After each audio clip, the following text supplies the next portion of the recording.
পুরুষ মানুষের একটা বৈশিষ্ট্য দিই, বউ যখন পরিবারের অন্যান্য সদস্যের নামে তার সামনে অভিযোগ করে তখন সে কাউকে কিচ্ছু বলে না, কোনো প্রশ্ন করে না, চুপচাপ শুনে থেকে যায়, মুখ বুজে থেকে যায়।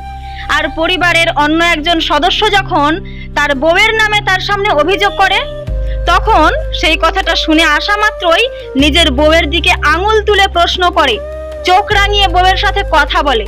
এটাই হচ্ছে পুরুষ মানুষ।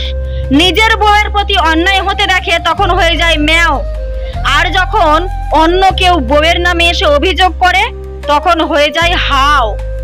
কারণ বউ তো অন্যের ঘরের মেয়ে, নিজের ঘরের সদস্যকে তো আর সে হাও করে এগিয়ে যেতে পারবে না।